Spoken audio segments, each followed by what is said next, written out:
Welcome to the Fully Involved Podcast. We're taking the show on the road, and we're here in Stuart Beach, Florida for the Firefighter World Championship. And today we have a special guest from Myrtle Beach. Go ahead and introduce yourself. Hi, I'm Rubin from Myrtle Beach. I work for the City of Myrtle Beach Fire Department, Fire Rescue Lieutenant, and also Lieutenant of Ocean Rescue. Okay, so we met a few years ago, hit it off, and I heard you're a CrossFit affiliate owner. I am a CrossFit affiliate owner. CrossFit Myrtle Beach, established 2008. Wow, that long? Long time. So what got you into CrossFit? The Firefighter Combat Challenge. That's what got you into CrossFit? That's what got me So into you never CrossFit. even knew what CrossFit was until you did the Firefighter Combat I Challenge? think it was, 2003 or 2004, I got involved with the Combat Challenge. And I was just doing the old regular curls and bench press. We all did. Yeah, right. Bench press, curls, run on the treadmill. That was it. Some deadlifts. And we thought maybe. we were in shape. Oh, we were tough. We were so tough. What an eye-opener. Do you remember your first run? I do. I was just talking to somebody about it. It was so embarrassing. My first run ever. I thought I was tough, right? You know, working out at Gold's Gym and, walking around all swole with your chest bowed out and everything like everybody does. I'm a firefighter now, so yeah, I can do this. Yeah. Go out there. I'll never forget it. I think my first race ever, I did like a 3:32. Yeah, we won't mention that. No, well, too late now. How did you feel after? So it was so bad, somebody from the medic unit came over and was like, "Are you okay? Do you want me to walk you over to the medic unit?" And I just remember like looking down and I was like, "No, I'm fine." And I never wanted to feel that way again. Right. I told myself, so I was like, this will never happen again. I never want to feel this way again. And from that point on, I decided that I was going to make a change. You kind of know after your first run whether they're going to commit or you're just like, this is not for me. And usually after the first run, you can kind of tell the guys who really want to do it and commit to it. And then the guys who are like, I don't ever want to feel this way again. Yeah, so I think that there's two type of guys that say, I never want to feel this way again. It's, or guy or girl, anybody, man or woman.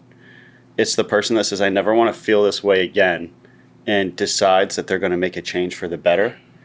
And then there's the person that says, I never want to feel this way again. I quit. I'm never doing it again. I've seen both. So I really think it has a lot to do with the type of character that you are and your upbringing, where you were brought up, how you were brought up, the environment that you grew up in.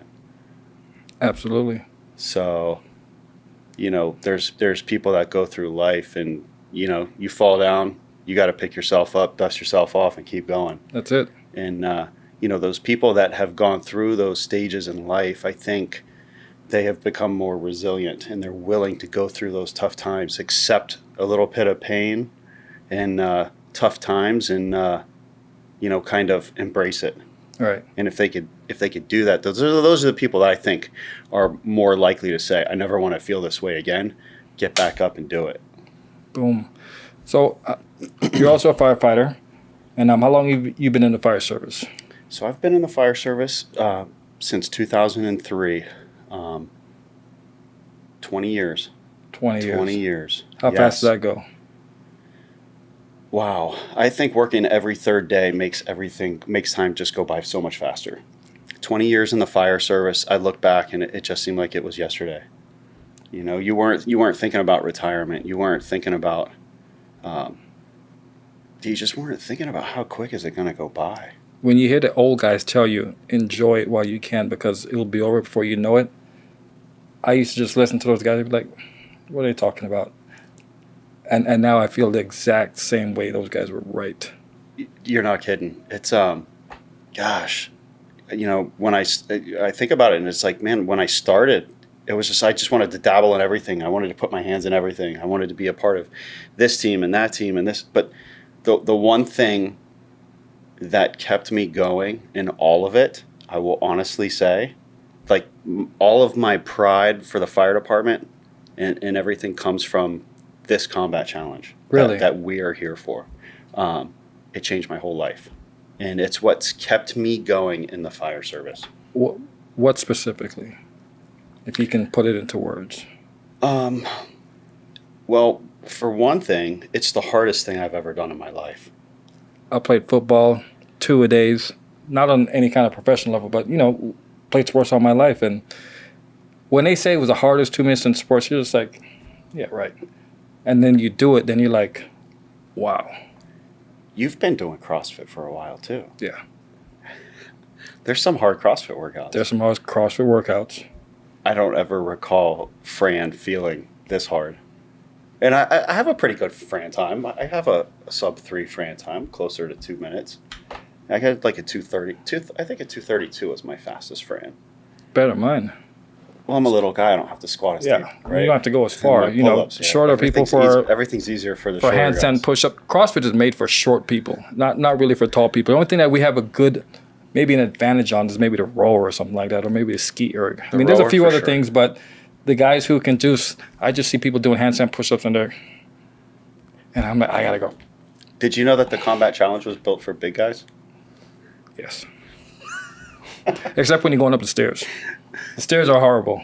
So still going back to like CrossFit and the Combat Challenge and the comparison, I have never done a workout that comes as close to the Combat Challenge. And the faster you go, the more it hurts. Can I tell you why? My perception. I'll tell you my reason why. We love CrossFit. We love the people that we have in our community. Everybody wants to see each other do good. Everybody's there to clap, push you, and whatnot. The difference in the Combat Challenge is it shows everybody exactly what's going to happen in a really, really bad real-life situation. And it reflects on who you are, and it reflects on how you're going to react when shit gets hard. And the best and the worst thing about it, and I'll tell you why I say the best and the worst. Let's start with the worst. The worst thing about it is all the people in the fire service are watching you. So they know exactly what it feels like, and they know what you're going through. There's the observers, the people, the public that are watching, and they don't know exactly what you're going through. They just know what they see from the outside. So all of the firefighters, male, female, chiefs, firefighters, they all sit there and they're waiting to see how you're going to react at the hardest point. Are you going to pick that dummy up, or are you going to sit there and stare at it? Are you going to try your hardest? How is this going to go? Right. That's the worst part about it and the best part about it, because you don't have the option. You do. Everybody has an option, right? But if you don't give your best, you're just a chump, no matter who you are. That's just the bottom line. You're a chump if you don't give your best, because you're selling yourself short, the fire service short, and everybody else short there. You're not giving the best of yourself and bringing out the best in everybody else. Boom. So if you don't go out there and push and give 100%, then you're not doing what you're supposed to be. You're not bringing the best out of everybody. I like that, because there's sometimes when you're there and you're redlining and you hit that wall, you're like, do I push through this, or do I, like what you said, and you just can't quit. No. There's no option other than just completing the task and finishing. So there's a picture I saw once. There's a picture I saw, and I was trying to get my daughter to run a sub 6:30 mile. She's 14. She's a little athlete. She does really well. But I was like, you gotta dig deep. And I sent her this picture that I saw on Facebook, and it was kind of crazy. I was like, it was this guy, and I can't remember where he was from, but he was running a half marathon, and they called him Poop Man, because this guy had gone to the bathroom while he was finishing the marathon. They do that. And this guy finished like 21st in the nation where he came from, in his country, for this half marathon. And his goal was to win it, to be like world champ or whatever. So there's a picture on social media. I'll show it to you after this. On social media, and it's of him, and you can see it. It's pretty disgusting. And you just see this grimace on his face. And then you see everybody in the background doing the old leg. And I looked at my friend and I was like, hey, what are you what do you see when you look at this picture? And they're like, dude, that's gross. That's just gross. And I was like, I look at that and I'm like, that's badass. Like that guy's willing, like he's got a goal and he's willing to do whatever he has to do to reach that goal. I'm not saying that I would do that. I probably would have pulled over and done, cleaned I'm getting like myself off. 29th. But like, I'll never forget it, man. But looking at that thing, and then it said like later on in the post, it was like 11, I don't know, maybe it was like 6 or 11 years later. I can't remember, one or the other. It's quite the span there. But he ended up setting a world record, or a national record, I think it is what it was. Because in his thing in there, it said, somebody said, why didn't you stop? And he said, because if I decided to stop that one time, which was the most difficult time I've ever been in, it would have made every other time I thought about stopping easier and easier and easier to stop. And it just would have taught me how to give up. No moments of weakness. So like when you create those difficult times for yourself and you're willing to go through those tough times, like giving up doesn't become an option. I still would have stopped. It's one of those things where, like on the course, it's like any of those negative thoughts start to creep in. That's when you feel that lactic acid. You can't stop. And it does go through your head. Yeah. I mean, I don't know. Does it go through your head? Absolutely. It probably goes through my head 2 or 3 times. All the time. So we kind of skipped past your childhood. I mean, like, tell me about your family. Are you originally from Myrtle Beach? Where are you from? So I'm originally from Florida. I was born in Davie, Florida. Went back and forth from kind of Fort Lauderdale to Orlando. Grew up with my mother, single mother. Parents were divorced. I kind of grew up in a rough area. You know, grew up in Orlando, rough area. Orlando's not rough. I'm just joking. There were some rough areas. I grew up by OPT. What's OPT? Orange Blossom Trail. Okay. You familiar with that? No. Citrus Bowl? I know the Citrus Bowl. Around that area? Yeah. So it's a rough area. Yeah. Well, I don't know if it is now, but it was back then. But, some tough times, single mother, not the best off. So we kind of had to fend for ourselves. A rough group of kids, skateboarders, running. I was a BMXer. I was a BMXer too. I raced What? BMX. Boom. Yes, I did. I raced BMX at the fairgrounds in the Orlando Fairgrounds. I've been there several times. NBL League. The NBL, the National And Bike then there League. was ABA, I believe. There's the ABA and the NBL. Wow. What kind of bike did you have? I had a GT. Did you? I had a Mantis, a Cyclecraft. That was a long time ago, man. Back in the days. All those bikes are back now. They're starting to come back in style. They're very pricey. They're like collector's items. Yes. So back at it, the childhood thing. I think just growing up in like a tough background, with the tough kids and I hung out with some troublemakers, We all did. One bad decision and things could have changed our lives for the worse. Yeah, a lot of places in the wrong time, and it's just, I think as kids, when you grow up around those situations, you're lucky to be able to get out of them. So anyways, went through school and whatnot with single mother. I started working when I was around 15. No sports, and playing sports, football, baseball. I played soccer. I was always skateboarding and BMXing. Soccer, dude. It's America, bro. Yeah, football. Play football. It was football. It was American football. So I did dabble in wrestling for a little bit. It really wasn't my thing. But then soccer. I dropped out of school when I was 15. Started working. Lived on my own when I was 15. Started working, then helped take care of my mom till I was about 19, and that was pretty much it. After that, I decided to go to school a little bit, help my brother get through some stuff with school, and then I just started working. I became a welder, a fabricator. I welded some stuff up and started working for a sign shop. I worked for a sign shop I did a lot of things. And then I went to school to become an EMT, and then I joined the fire service in Myrtle Beach. I applied for, somebody told me about a recruitment. And I was like, oh, you can be a recruit? Like, you don't have to have experience? I'll try it. So I applied for Orange County. Okay. And then I applied for Myrtle Beach. Both processes were going on at the same time. Orange County's took a long time. And then did Myrtle Beach. And then Myrtle Beach hired me. They were like, you got a job. You got to be here in 2 weeks. I was like, okay. Awesome. So I did it. On my way to Myrtle Beach, Orange County called me and was like, you got to interview with the chief. It's your last stage. If you got an interview with the chief, you pretty much got the job. Decisions. I was like, well, I just took a job for Myrtle Beach, so I can't do it. So I canceled it.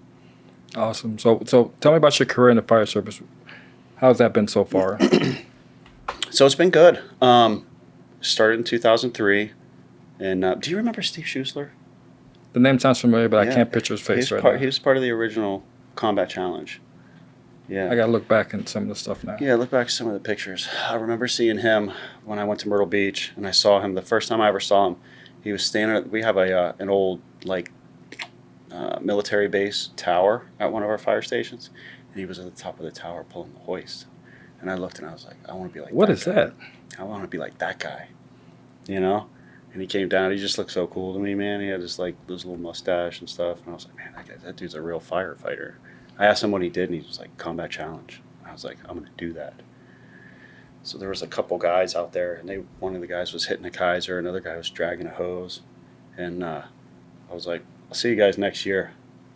And they're like, well, you got to try out for the spot. I worked every shift on that Kaiser.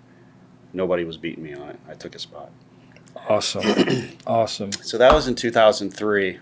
And then I think, 4 or 5, I think 2006 or 7, I became an engineer. And then I was an engineer for quite some time, about 12 years or so. Became a lieutenant. Was a lieutenant of a fire station and with a engine and a medic unit on the beach. Okay, so you guys didn't do medical. You had a separate unit, or were you? We have our own medic unit. Okay. It is a medic unit at our station. So we have an engine with a pumper on it, and then we have just the medic unit. It's not like a rescue. You guys call them rescues. Yes. Right? Yeah, ours is just a box medical. Remember your first call or your first challenging call? No. I think they were just a bunch of alarm activations, man. And I thought like everyone was a fire. Like I thought we were going to fire every time. I was like, yo, what do you guys want me to do? And what's your current position now? So my current position now is Lieutenant of Ocean Rescue. We have a new Ocean Rescue division where our city had. We started Ocean Rescue about 6 years ago, and we hired one of the guys got promoted to Battalion Chief of Ocean Rescue. We have about 35 guys that are USLA certified, and we're trained in ocean rescue with jet skis, boats, rescue boards, all of that stuff, swift water and whatnot. And he was in charge of all of that, and we just got so busy over time that there's a need for more personnel, more supervisors. So the city adopted 3 new waterfront lieutenant beach positions, basically. So I did a lateral, 2 other guys got promoted. And then, so now I put on a pair of shorts, flip-flops, long sleeve shirt with a hoodie, and I go out to the beach. Got my little ocean rescue truck, and we do get quite a bit of ocean rescue calls. Lots of medical calls. Myrtle Beach gets pretty crazy. The beach is... It's seasonal, or is it just... Yeah, it's very seasonal. May. Anywhere from, Memorial Day to Labor Day. Just super packed. So you came down to Miami-Dade Fire Rescue. That's right. Came down for some training, and how was that? Tell me about that experience. Yeah, so I knew this guy, my bro. I was fortunate enough, you and I we've worked together for a long time in the Combat Challenge, so we've known each other for a long time.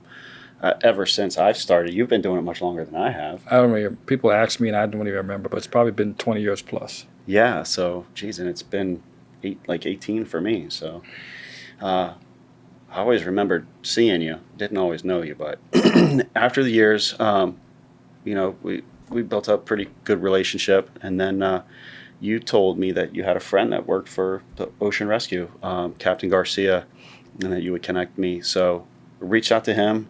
Man, he was more than willing to share every bit of piece of information that he had. And he was just so inviting, and was just like, hey, you guys come over. We'll do whatever you guys want to do. He's like, getting ready to start this new USLA program, or this new recruitment program with the water rescue, and we're bringing them into the fire side.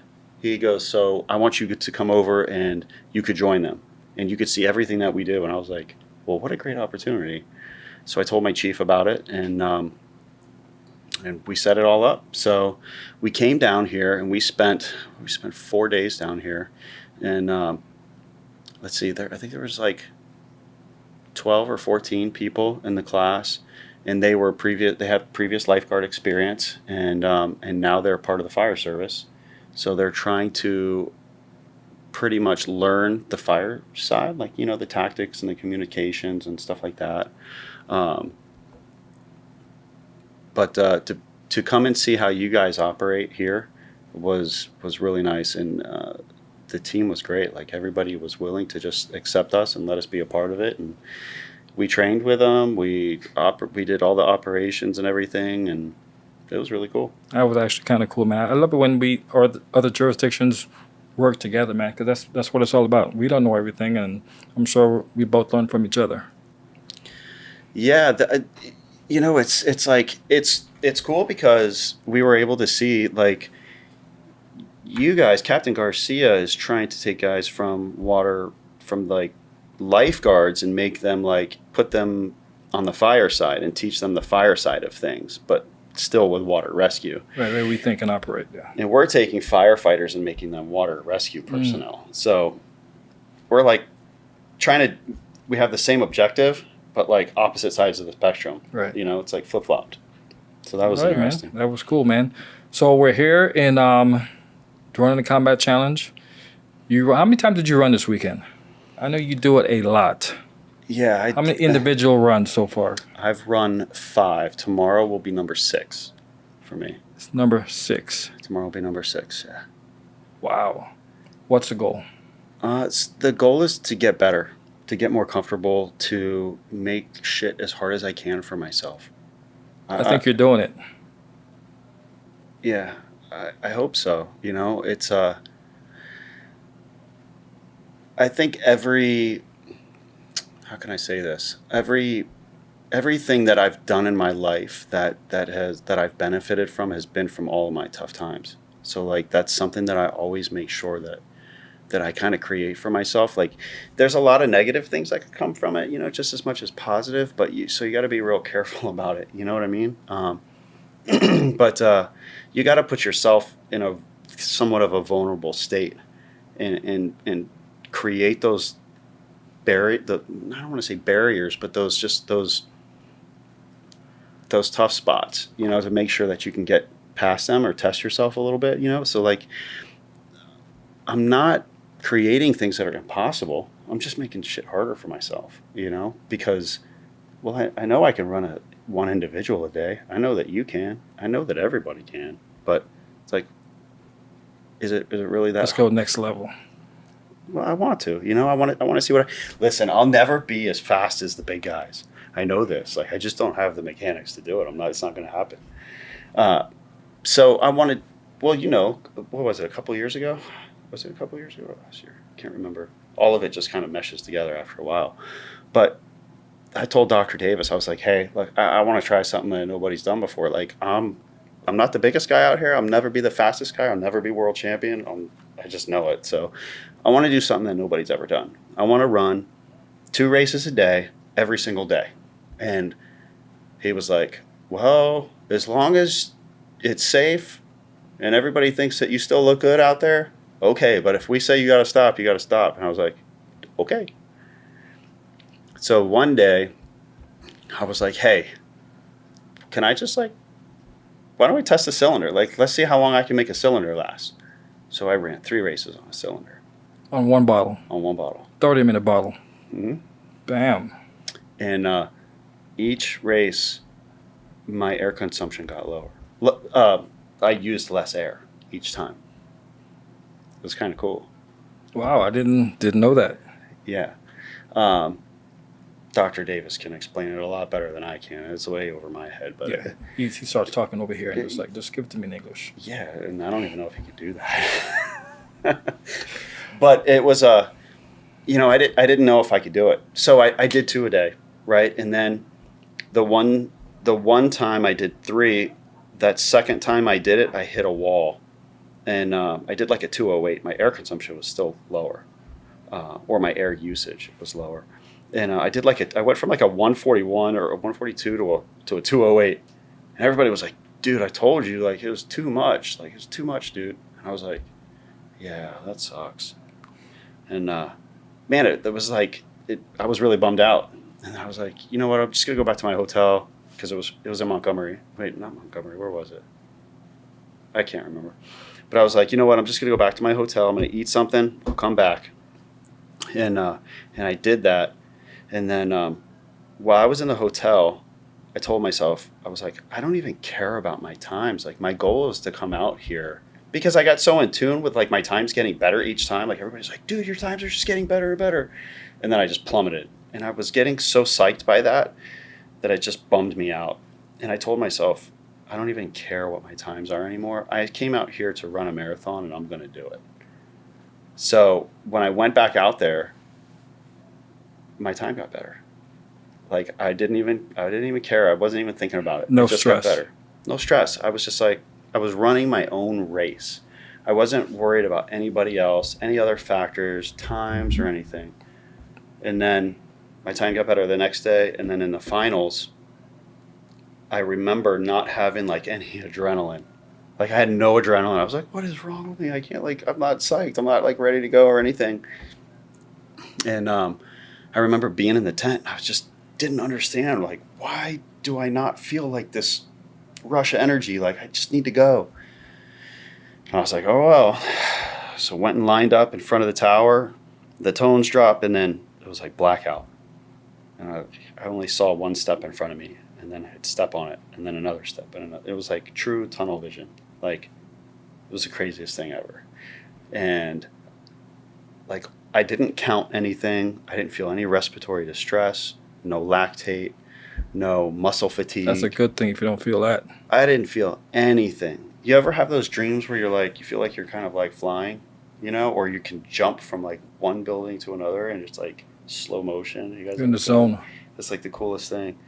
And I wasn't thinking about it at the time, but just running my race, and it was easy. It was like the easiest race I had ever run. And I remember finishing. And as soon as I finished, I collapsed. And I do remember, like, as soon as I finished that, right before I collapsed, like, I felt it. And it was all like lactic acid rush. It was like a rush. And I was just like, oh, done. And I think I blacked out for just a fraction of it. You can see it like on ESPN. They're ripping my mask off. And I was like, my eyes are. What was your time? It was a 140. I think it was a 142. It was a 140. So you got better. It was my PR. It's the best time I ever had. You're in the zone, man. That's what it was. And so I was older. It was the oldest I've ever been. It was my PR. Like, and that's exactly what it was. So I went back to after that, I was just like, I can't believe this. Like, that was the easiest race I ever ran. I don't understand how this happened. I went back to my gym, and I had been working with a doctor from the university in Myrtle Beach, who does a lot of like physical education stuff with the college. And I was like, dude, you got to tell me about this. Like, I don't know what just happened. He's like, let me hook you up with this woman who's a sports psychologist that she teaches some stuff for the Army out in Georgia. So I connected with her, and I got to talk to her on the phone for like almost 2 hours. And she was like, you were in a flow state. I didn't know what that was. Like, a flow state? What is that? She was like, the zone. They call it the zone. And I was like, well, tell me more about it. So she told me all about it, and she's like, why don't you walk me through like your visualization? That's huge. Yeah. So she asked me if I do that, and I was like, yeah, of course I do that. And she was like, talk me through it. I was like, what do you mean? She's like, I want to know what your thought process is. So I would tell her my thought process, and she was like, that's really good. But she's like, you could change some things here and there in your thought process. And so, like, I don't know about you, but like in my thought process of when I'm going up the stairs, I know that I grab the rail 2 times. I skip every step. Do you do that too? I think everybody does that for the most part. Get into rhythm. Do you ever finish all the way? I mean, you run through the whole course through your head, right? Yes. Right. Do you ever run like halfway up the stairs and get interrupted? and stop. Sometimes you lose your train of thought because you may miss a step or you just Yeah, so just like you whatever. mess up in your head, right? Yeah. So, and then what do you usually do? Do you start over or do you pick back up? I have to really think about it. You know what? I just try to forget those moments because if I used to dwell on every little mistake or everything that goes wrong, and I would let it screw me up for the rest of the race. So I've learned to just put it behind me, and I guess I start over. Yeah. But I just try to get back into my rhythm. So that's what I would do also. Is like I would start over. It would be like I would get interrupted by something, and it would be like, well, I just lost step on my count, on my stair count. So I'll start over again. And it was like restarting almost every time because I'd never get through it. And she said, instead of starting over, pretend that you might have just fallen. And then if you fall, pretend that you're getting up and that you've just passed your hardest opponent. Okay. So, and I was like, well, why would I fall? She's like, well, you're starting over again. She's like, so just pretend that you're going through these really difficult situations and you're able to get up and overcome them and still make out ahead of your opponent. So she's like, if you practice that, like, you can actually probably do that. And I mean, how many times have you actually seen that happen in a race where somebody's done that? In a real race, that happens. People mess up. So when I go back to the race where I PR'd and I watched that video, everything I did in the video, I made like 3 mistakes. And all of my counts were off. I didn't think about any of my counts. I missed like the hoist on one of them. I think something happened on the Kaiser. There's never. I don't think I've ever had a perfect race. There's always been something that you felt that you could have done better a little bit faster. Yeah, but I have had like, I mean, what would a perfect race be? Like a PR with no mistakes? I don't know if, I mean, just Jared does that. Jared and a few other guys, but Jared is one of those guys where they're just. Those guys are on a different level, man. So those guys are in a flow state.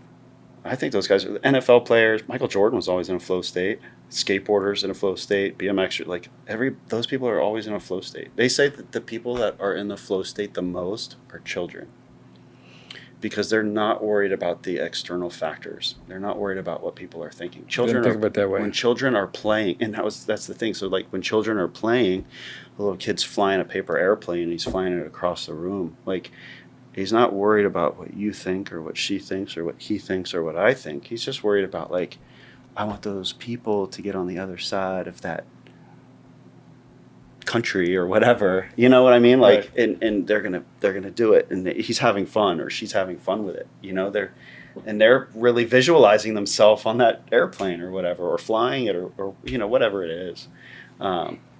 So like when you can get rid of all those external factors, like I said, like I wasn't worried about my times or anything. I was in the moment, and I didn't feel anything. Boom. So we're here. The finals are tomorrow, and we're here with our team from Miami-Dade, and then hopefully everybody makes it to Saturday and Sunday, the finals. Hope so. I think it's gonna be a fast course. Got a lot of Europeans here. We haven't had this, I guess, many participants from around the country for a while because, you know, COVID kind of set everything back, and now we're back on air, and we got the whole country here. The last couple of years, it was just like U.S. competitors. Yeah. So you didn't really feel like you were a world champion or you're competing with the best. But this year, everybody's here. So it's going to be an exciting weekend. Geez, we have Germany's representing big time, huh? What is it? Poland? New Zealand? New Zealand has like... Lithuania, Ukraine. I think New Zealand's got like 17 people here. This is like a true world championship. This is back the way it used to be. And the Canadians. And, you know, the Canadians always come strong. When was the last time, like Sacramento? Was that it? Was that the last time it was this big? I have to think about it. Yeah. But it's always out west. The biggest ones for me were in Vegas. Vegas had the biggest comps. Vegas was fun. Vegas was fun. Yeah.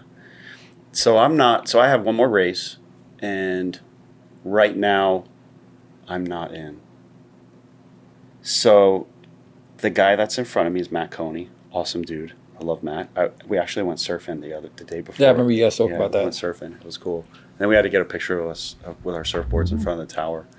But Matt Coney's in front of me, and want to say he's got me by 0.6 of a second. And then there's Philip, who's on my heels, and I think I'm only beating him by 3/100ths of a second. So you got to bring it tomorrow. Tomorrow I got to bring it. I have to, because Matt Coney's on the bubble and I'm out. So I'm number 9 right now. So if I don't produce tomorrow, I'm out. And I got to race with Russell tomorrow. I got to get you out of here, man. I got to get you in bed. Did you eat? I ate so much today. Carbon up. I ate so much today. So tomorrow I got to run with Russell. It's going to be an honor. It's going to be wow, the guy's amazing. He's a world record holder. And I'm going to run with him. And I'm hoping to Get that flow state. Yes. I'm not walking off the course tomorrow. Somebody's going to have to carry me off. That's it. That's it. All right, so we're kind of tied things up, because I definitely want to get you back in bed. Where can people find you? How can people find your gym? And I know you just put something in the back room. We spoke about something you put in the back room called what? Yeah. So the name of my gym is called CrossFit Myrtle Beach. We're located in South Carolina. We've been open since 2008. We are the first affiliate of Myrtle Beach. We've been around for quite some time. We're OGs. Diehard CrossFit. We're old school. We have a 6,500 square foot facility. Big open space. We've got another like private room, and then I've got a room in the back that I just opened up at a program called Revive.